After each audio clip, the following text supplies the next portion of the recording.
부가세 부속서류 6번째 시간입니다. 자, 이번 시간에는 우리가 이 영세율 첨부 서류에 관련된 부분을 배울 건데요. 시험에서는 예전에는 많이 나왔는데 최근 들어서는 글쎄 이렇게 나오는 빈도수는 적지만 그래도 알아두셔야 됩니다.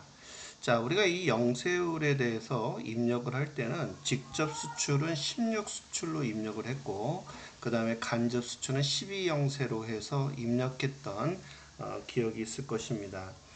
자, 우리가 이 영세율이다라고 하는 것은 이 수출을 함으로써 영예세율을 적용한다 이런 얘기잖아요. 그래서 영세율을 적용받기 위해서 부가세 신고서를 제출할 때 우리가 이 영세율 첨부 서류를 제출하게끔 되어 있습니다. 그 대표적인 것이 이제 외화 입금 증명서라는 게 대표적인데요.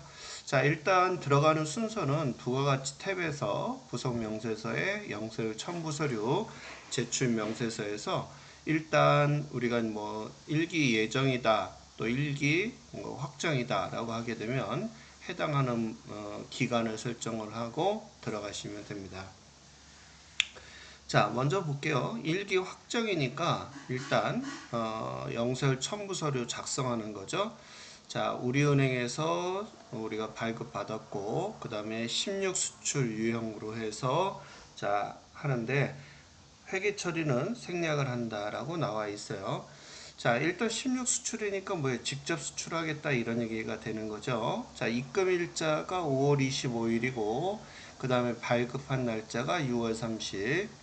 자, 외화는 달러이고요. 선적일자와 선적일 환율이 나와 있어요. 그 다음에 신고일 환율이 나와 있는데 우리가 이거 계산을 할 때 선적일자로 입력하는 부분, 그 다음에 발급일자, 그 다음에 통화코드는 US 달러니까 USD 이렇게 입력을 하는 거죠. 그 다음에 우리가 항상 선적일을 기준으로 해서 입력을 해요. 그래서 여기 보게 되면 1040원이 환율이 됩니다.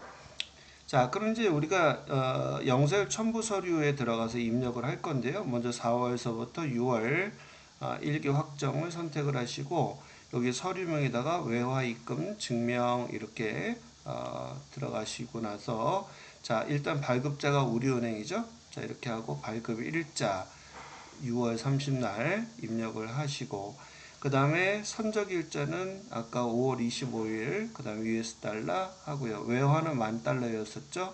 그 다음에 원화가 선적일의 환율로 기록을 하니까 원화는 1,040원으로 해 주셔야 됩니다.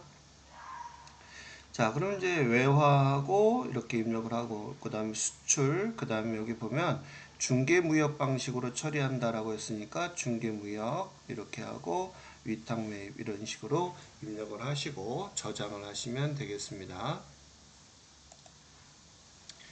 자, 이번에 이제 우리가 수출 실적 명세서입니다. 자, 일단 해외로 직수출을 하게 될 때 우리가 이제 작성하는 서식인데요. 자, 일단 이것도 어려운 거 없이 일단 확정 기간에 수출 실적 명세서를 한번 작성을 할 거예요. 자, 수출 대금은 모두 해당 국가의 통화로 직접 받았으며 이런 얘기 했어요. 그러니까 해당 국가의 통화를 받았다 이런 얘기예요. 그러면 여기 보면 미국 같은 건 US 달러로 받았을 것이고 일본은 엔화, 그 다음에 미국은 달러, 독일은 독일에서는 그냥 달러로 처리를 해버렸네요. 자, 일단 이렇게 처리했다라고 되어 있네요. 자, 그러면 일단 수출 신고 번호, 그 다음에 선적일, 그 다음에 환전일, 그 다음에 환전은 뭐예요? 외화로 바꾼 거죠. 우리나라의 그 돈으로 바꾼 거. 수출일, 선적시 기준 환율이 있고 환전할 때 환율이 있어요. 자, 그런데 여기 이제 좀 주의하셔야 될 것이 보통 이제 선적일이 더 빨라요. 선적을 하고 환전을 하는 그런 상태인데 여기 보게 되면 선적일은 25일인데 이렇게 환전을 먼저 땡겨서 하는 그런 경우가 있어요. 가끔 그럴 때는 우리가 이 환율을 적용할 때는 이 환전할 때의 적용 환율로 우리가 해야 된다는 거 꼭 알아두시고 그 다음 이제 독일 같은 경우에서는 어떤 경우가 있냐면 수출 신고 번호가 없잖아요. 이거는 이제 국외에다가 제공하는 용역을 하는 부분인데 이 부분은 어디에다 입력하냐면 상단에 보면 기타에 해당하는 부분에다 직접 이렇게 입력을 할 거예요. 자, 다음 페이지에서 볼게요. 자, 일단 우리가 이제 들어가는 순서는 부가가치 탭에서 명세서의 수출 실적 명세서 조회를 하고 4월서부터 6월 일기 확정에 관련된 거로 들어가죠. 자, 그러면 일단 미국서부터 시작해서 독일까지 쭉 입력을 하는데 우리가 이제 수출 신고 번호 그대로 이제 찍어 주겠죠. 그죠? 그렇게 해서 입력을 해 주는데 중요한 것이 아까도 얘기했듯이 3번에 미국 같은 경우는 이 환전은 선적일보다는 환전일이 더 빠르단 말이에요. 그죠? 그럴 때는 그 금액을 기준에서 과세 표준으로 정한다 이런 얘기예요. 그래서 여기 보시게 되면 아까 환율이 1,300원 이렇게 되어 있잖아요. 여기 앞부분에 보게 되면 자, 어때요? 선적 시의 기준 환율은 1,400원이지만 환전을 빨리게 했기 때문에 환전 시의 적용 환율 1,300원으로 적용을 해서 여기에 얼마로 입력한다? 1,300원으로 입력을 해 주셔야 된다는 점, 그 점 꼭 중요하고요. 그 다음에 이제 독일 같은 경우에는 여기 보면 수출 신고 번호가 없잖아요. 그렇기 때문에 여기 부분 있죠. 기타 영세 적용란에다가 직접 여기다 바로 입력하시면 돼요. 여기다가 직접 입력을 한다는 점. 자, 이렇게 해서 우리가 이제 들어가시면 되겠다. 이렇게 좀 아시면 되겠습니다. 자, 그 다음에 이제 내국 신용장에 관련된 부분이거든요. 자, 그 부분도 같이 한번 들어가 보도록 하겠습니다. 자, 여기 이제 내국 신용장 구매 확인서에 대한 전자 발급 증명서인데요. 자, 여기 이제 내국 신용장 구매 확인서라는 얘기는 간접이죠. 간접 수출로 해가지고 이루어지는 거죠. 내국 신용장 구매 확인서에 대한 발급 명세서를 작성해 보도록 할게요. 자, 6월 1일 날 납품하려고 내국 신용장에는 영세율 전자증명서를 발급을 하고 전액 외상으로 했다라고 했고요. 그 다음에 내고를 진행하기로 하였다라고 나와 있습니다. 자, 여기 보니까 공급 시기가 6월 1일이고요. 그 다음에 서류 번호, 그 다음에 수출액은 원화로 800만원, 그 다음에 신용장 발급일은 6월 1일 이렇게 되어 있죠. 자, 그러면 일단 들어가는 순서는 이런 식으로 우리가 이제 볼 건데요. 먼저 일반 메인 매출 전표에 들어가서 우리가 이제 간접이잖아요. 내국 신용장 나온 걸로 봤을 때. 그래서 12영세하고 공급가액 800만원 찍어주시고, 영세율 구분에는 우리가 이제 내국 신용장 구매 확인서라고 하시고, 그 다음에 그 옆에 보면 서류 번호 찍는欄이 있죠. 그다 입력을 해 주시면 될 것 같아요. 자, 그럼 이제 우리가 이렇게 아까 방금 전처럼 이렇게 전표를 입력을 하고 들어오게 되면 바로 이 메인 매출 전표에다 이렇게 이제 입력을 했잖아요. 12영세 이런 식으로 입력을 하고 그 다음에 제품 매출, 그 다음에 여기에다가 거래처 코드 입력을 하고 그 다음에 여기 방금 전에 영세율이 뭐냐라고 했을 때 내구 신용장 구매 확인서에 의한 부분, 그 다음에 서류 번호 입력을 하고 그 다음에 전표 자동으로 이렇게 찍히는 거를 볼 수가 있었어요. 자, 이렇게 하게 되면 우리가 아까 그 서식이 있었잖아요. 내국 신용장 구매 확인서 여기에 들어가셔서 일단 일기 확정이니까 어떻게 돼요? 4월서부터 6월까지 범위 지정을 하시고 나서 제일 중요한 게 불러오기라고 나온 거 있잖아요. 그러면 우리가 그 메인 매출 전표에서 입력을 했었잖아요. 그래서 여기서 불러오기를 하게 되면 이 서식을 자동으로 땡겨 옵니다. 그렇게 해서 이렇게 저장된 것을 확인할 수 있어요. 이 마지막에 나갈 때는 저장 누르시고 나오시면 돼요. 그래서 이런 내용들 그냥 땡겨 온다는 거, 불러오기 누른다는 거 그저 알아두시면 될 것 같아요. 자, 그 다음에 이제 영세율 매출에 해당하는 명세서 보도록 하겠습니다. 자, 영세율이 적용되는 거래가 발생한 사업자는 영세율 매출 명세서를 제출을 하게끔 되어 있어요. 그래서 부가세 신고서에 과세표준 명세의 영세율과 같아야 되겠죠. 즉 여기 보면 부가세 신고서에 보면 5번 칼럼하고 6번 칼럼이 있는데 이 5번 칼럼은 뭐예요? 세금계산서 발급이잖아요. 그러니까 얘는 12영세가 되는 것이고, 그 다음에 여기 기타라고 나온 거는 16 수출에 해당하는 거죠. 직접 수출에 해당하는 거예요. 자, 그렇게 되면 여기에 보면 직접 수출 2,200만 원, 간접 수출은 1,500만 원 이렇게 이제 나와 있는데, 여기 이제 보게 되면 직접 수출 2,200만 원 이렇게 나와 있어요. 그 다음에 내국 신용장 이거는 우리가 이제 간접 수출에 해당이 되는 거잖아요. 그래서 이제 여기 보시면 되는데 여기 보면 제가 이 숫자를 잘못 찍은 것 같아요. 그죠? 여기 여기에다가는 간접에다가는 얼마가 되는 거예요? 그쵸? 여기 여기 직접에다가는 2,200만 원이 6번 칼럼에 찍혀야 되고, 그 다음에 세금계산서 발급분은 얼마예요? 그쵸? 1,500만 원이 돼줘야 되는데, 숫자가 지금 바뀌어서 입력이 된 것 같네요. 자, 이렇게. 자, 직접 수출은 16 수출이잖아요. 그죠? 자, 이렇게 해서 16 수출. 16 수출에 해당하는 것. 자, 16 수출은 몇 번? 6번에 해당하고, 요거는 간접이잖아요. 간접은 세금계산서 발급이니까 5번 칼럼에 들어가 주면 되겠다. 이렇게 보시면 되겠습니다. 자, 이제 수출에 관련된 게 다 됐고요. 그 다음에 이제 재활용 폐자원에 관련된 세액 신고서에 관련된 걸 보겠습니다. 자, 재활용이다라고 하는 건 이제 폐자원 같은 중부품을 수집을 해가지고 다시 그 재생 판매하는 사업자를 얘기하거든요. 그러니까 결론적으로 우리가 이제 재산 폐자원이라는 빈병, 폐유지 뭐 이런 거를 얘기하는 거예요. 그건 이제 그거를 고물상이죠, 쉽게. 그죠? 고물상. 자, 이거를 수집을 하죠. 자, 이제 고물상이 있으면 이제 이 고물상에다가 빈병이나 폐유지 이런 것들을 이제 고물상에다 판매를 하는 거잖아요.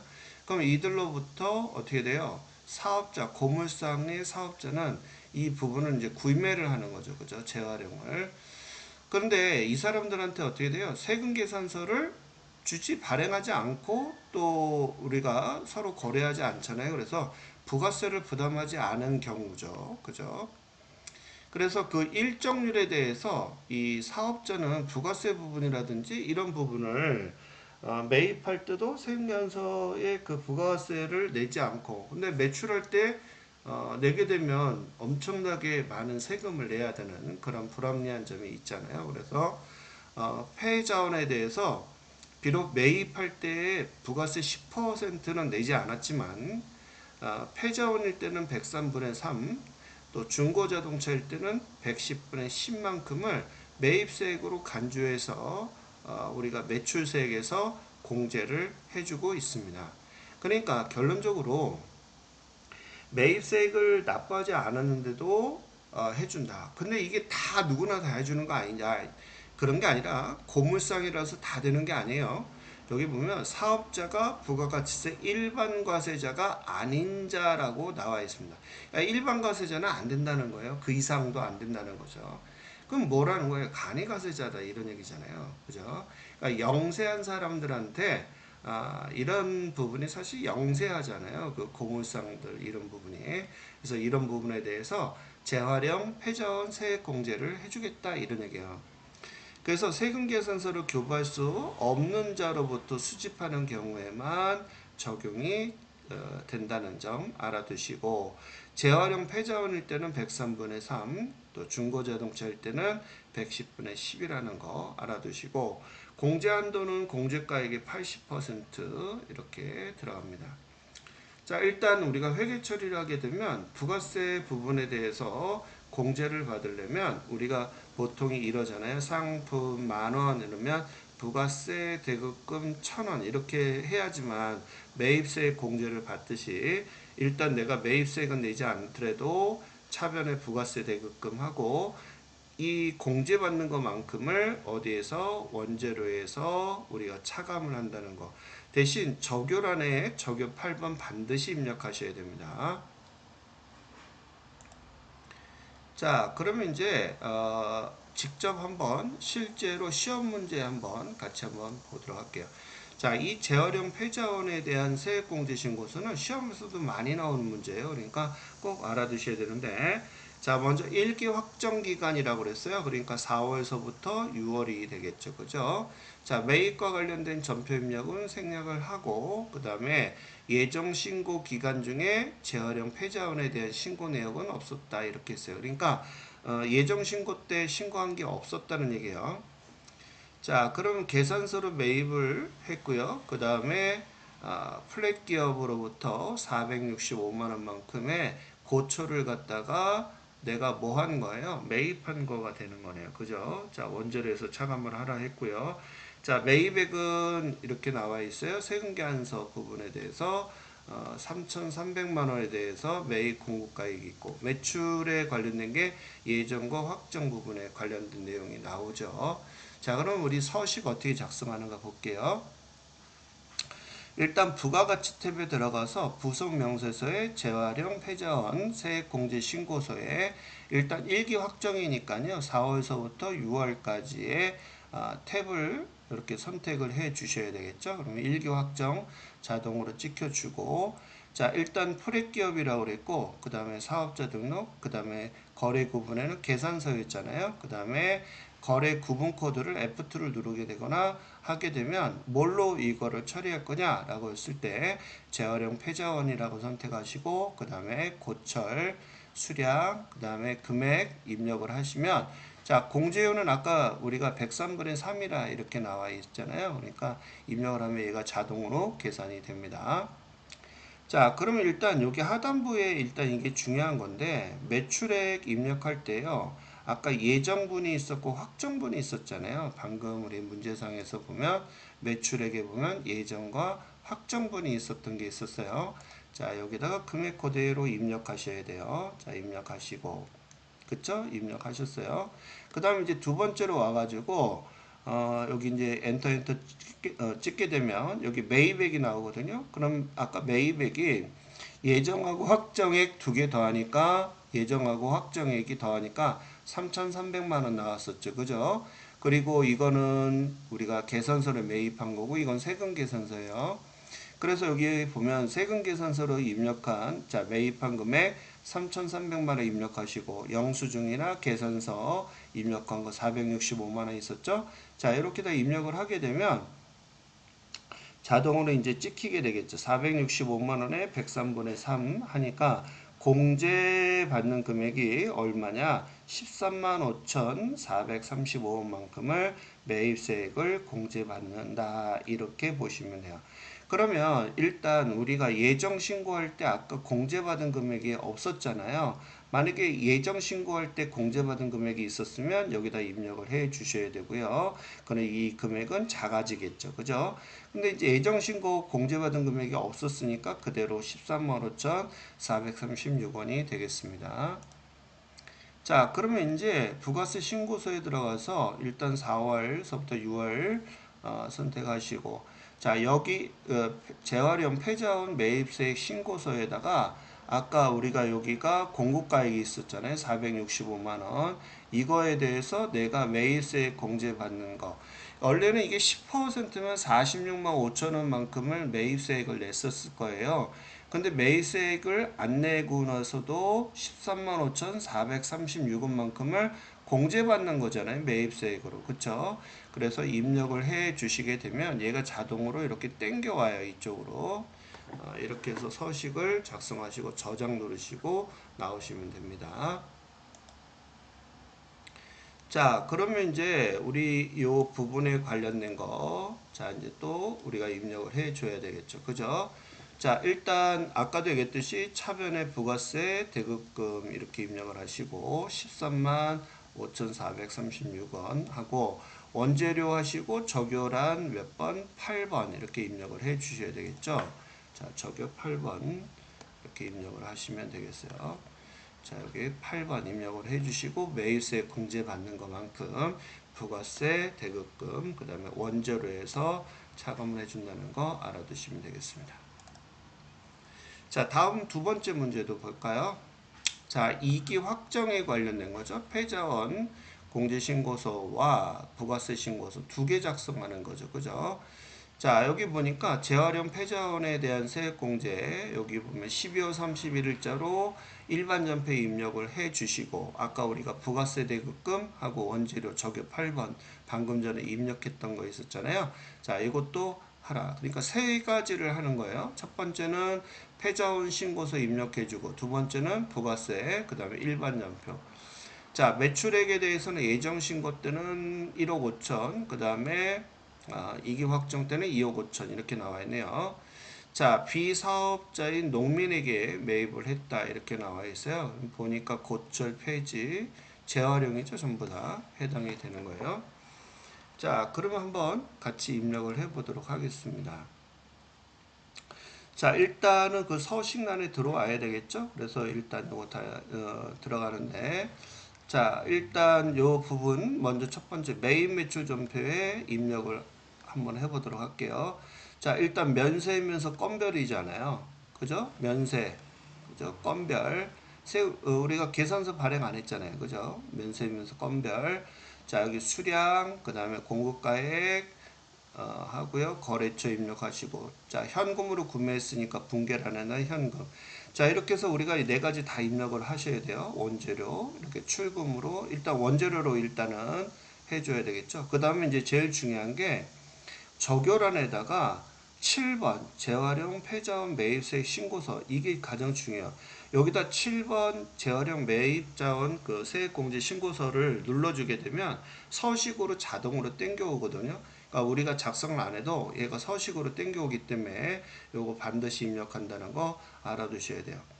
자, 이렇게 해서 네 가지 관련된 거, 자, 해나라, 달나라, 별나라, 해나라 이렇게 입력을 매입 매출 전표에다 입력을 해 주셔야 되겠죠. 자, 이렇게 입력을 했어요. 자, 이렇게 입력을 하고 나서 서식에 이제 들어오는 거예요. 자, 일단 서식에 10월서부터 2기 확정이죠. 그죠? 자, 이렇게 해서 들어오게 되면 여기 이제 공급자, 해나라, 달나라 이렇게 들어오겠죠. 영수증으로 받았었고, 그 다음에 품명, 그 다음에 취득가액, 그 다음에 공제율 이렇게 들어왔어요. 자, 아까 매출액 있었잖아요. 예정분하고 확정분 입력해 주셔야 되겠고요. 그 다음에 영수증, 요번에 새로 산 거잖아요.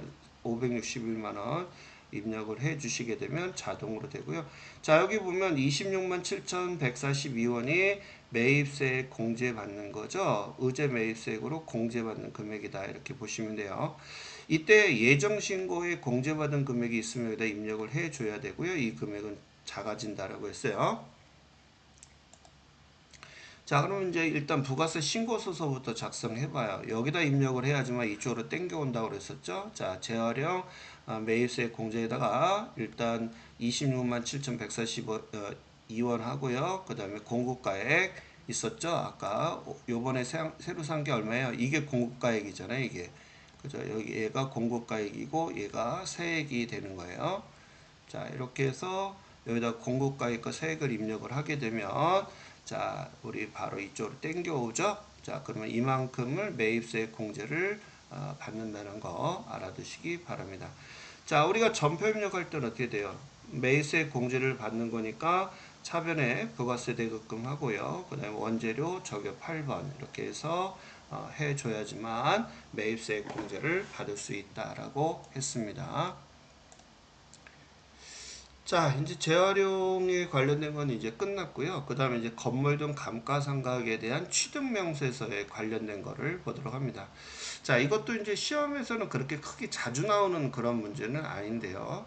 일단 이거에 관련된 건물이나 감가상각 자산, 어때요? 유형 자산이면서 등치가 크고 어때요? 고액이죠? 큰 거예요. 그럼 내가 이거에 대한 부가세를 냈으니까 건물 같은 경우도 몇백억이 됐을 거 아니에요. 그거에 대해서 부가세를 냈다. 100억만 하더라도 10억이잖아요. 그럼 이런 부가세가 우리가 납부하는 부분에 있어서 빨리 환급을 받는 게 좋잖아요. 그죠? 왜냐하면 초창기 때 우리가 보통 이런 그 건물 같은 거라든지 감가상각 자산을 구매를 하게 되면 일단 납부세액이 없으니까 이제 우리가 이제 환급을 받는단 말이에요. 그럼 이 환급 같은 경우는 국가에서 빨리 돌려줘야 기업들이 사업 자금을 유용하게 사용할 수 있는 거 아니겠습니까? 그래서 사업 설비를 신설하거나 또는 취득을 함으로써 확장되거나 증축하는 거 전부 다 고액의 비용들이 지출되는 거잖아요. 그러면서 부가세를 냈겠죠. 그죠? 이런 매입세액이 부담이 이제 커지게 되면 국가에서는 사업자들한테 빨리 조기 환급을 해줄 수 있도록 일반 환급이 아니라 조기 환급을 할 수 있도록 혜택을 주는 거예요. 그래서 일단 조기 환급을 받고자 하는 경우에는 신고서에 첨부할 때 조기 환급 신고서를 제출하게 됩니다. 자, 그러면 한번 예를 들어서 문제 한번 풀어보자고요. 자, 7월분에 조기 환급 신고를 하고자 감가상각 자산의 취득명세서를 작성을 했어요. 그러면 7월분에 해당하는 거, 그럼 원래가 7, 8, 9 하게 되면 10월 25일 날 정상적으로 신고 납부해야 되는 거잖아요. 근데 이 조기 환급은 어떻게 되는 거냐면 7월 달의 것을 이월이에요. 그러니까 언제요? 8월이죠? 8월 25일 날 신고 납부하는 거예요. 그러니까 10월 25일 날 하는 것이 아니라 7월 달이다 그러면 이월 8월 25일까지 신고 납부한다 이렇게 보시면 돼요. 그래서 여기 보시면 부가세 신고일은 8월 25일이다 이렇게 나와 있잖아요. 그래서 이 점 꼭 알아두셔야 돼요. 자, 그럼 이제 우리 한번 어떤 자산을 구매를 했는가 한번 보자고요. 자, 7월 1일 날 비품으로 초고속 칼라 프린터를 5천만 원짜리 부가세 별도로 해서 구매를 했네요. 자, 일단 5천만 원이니까 부가세가 500만 원이 나갔겠죠. 그죠? 자, 대금은 카드로 구매를 하고요. 그 다음에 부가세 공제 요건을 만족했다. 그러니까 세금 계산서하고 같은 그런 부분인데 다만 세금 계산서는 수취하지 않았다 이런 얘기죠. 그 다음에 설악전기에서 3천만 원어치에 대한 소프트웨어 개발을 체결을 하고 전자세금계산서를 교부받았네요. 그러니까 소프트웨어를 산 거에 무형자산으로. 자, 3천만 원이니까 이것 또한 마찬가지 매입세액이 300만 원이 나갔겠네요. 자, 이런 부분에 대해서 조기 환급을 받아보는 거 한번 해보자고요. 일단 매입 매출 전표에다가 우리가 이제 입력을 할 거 아니에요. 첫 번째가 카드로 구매를 했으니까 50즉 카과가 되겠고요. 그 다음에 공급가액과 세액이 5,500만 원 이렇게 되겠죠. 자, 그 다음 이제 분기 유형은 카드로 돼가지고 비품 부가세 대급금, 미지급금 이런 식으로 회계 전표가 발생이 됐었을 것이고요. 자, 두 번째 거래는 50일 과세죠. 세금 계산서로 했었고요. 그 다음에 부가세 대급금, 그 다음 소프트웨어 이렇게 이제 들어가겠죠. 자, 그 다음에 이제 우리가 매입 매출 전표에다 입력을 하는 거 아니겠어요? 그죠? 자, 매입 매출 전표 입력을 할 때 마찬가지 자, 아까 5칠 카가하고 50일 과세 이렇게 부분이 있었을 거예요. 자, 이렇게 해서 입력을 해 주시고 여기 혼합 이런 식으로 해서 뭐 부가세하고 현금 이렇게 나갔습니다. 자, 이렇게 해서 입력이 들어갔어요. 자, 그럼 이제 취득명세서 불러오기를 한번 들어볼게요. 건물, 감가상각 자산 취득명세서 들어와서 이제 전표가 입력이 됐으면 여기 이제 불러오기를 해요. 그럼 이제 불러오기를 하게 되면 이런 창이 뜨거든요. 근데 우리 이런 거 소프트웨어 같은 경우는 입력된 게 없기 때문에 신설해서 만들어줘야 돼요. 새롭게. 그래서 여기다 우리 소프트웨어를 코드를 땡겨가지고 만들어줘야 된다. 요 만드는 건 어떻게 하느냐면요. F2키를 눌러주고 그 다음에 소프트웨어를 누른 다음에 확인 버튼을 눌러주시면 돼요. 자, 이렇게 해서 하면 이제 끝나게 되는 것이죠. 자, 그러면 이제 우리가 이제 이 영세율에 대해서 아까 제가 7월 달의 것을 8월 25일 날 자, 아까 신고한다라고 신고하고 들어간다고 그랬잖아요. 그러면 여기 보면 신고 연월일이 빨리 했네요. 8월 15일 날짜로 했어요. 조기 환급에다 선택을 해주시고 그 다음에 금액 입력을 해서 신고 들어가면 된다. 이런 거 알아두시면 되겠어요. 그럼 일단 아까 우리 그 신용카드로 해서 그뭐 프린터기 산 거 있었잖아요. 그건 여기다 입력하는 거예요. 자, 신용카드로 해서 500에 50. 그러면 아까 우리 있었던 고정자산 매입했었던 세금계산서로 해서 매입한 부분은 여기다 입력을 하는 것이고, 그죠? 그 다음에 아까 카드로 해서 고정자산 매입했던 거는 여기 14번 여기다 입력을 하는 거예요. 그러니까 입력하는 란이 좀 달라요. 그러니까 이거 좀 알아두셔야 돼요. 그래서 입력을 하게 됐을 때 어떻게 돼요? 800만 원만큼 환급받는 거다 마이너스로 돼 있잖아요. 그러니까 결론적으로 7월 달에 있는 것은 8월 아까 15일 날 신고 납부했네요. 그죠? 그러면 영세율 환급처럼 조기 환급이 이루어진다. 이렇게 보시면 되겠습니다. 자, 일단 부가세 부속 서류에 관련된 것은 이제 여기까지가 끝 강의고요. 차후에 제가 부가세에 관련된 가산세, 그다음 부가세 신고하는 거 이것이 최근 들어서 이제 기출 문제로 나와 있더라고요. 그래서 그것도 촬영해서 올려드리도록 하겠습니다. 자, 수업하시느라 수고 많으셨어요. 감사합니다.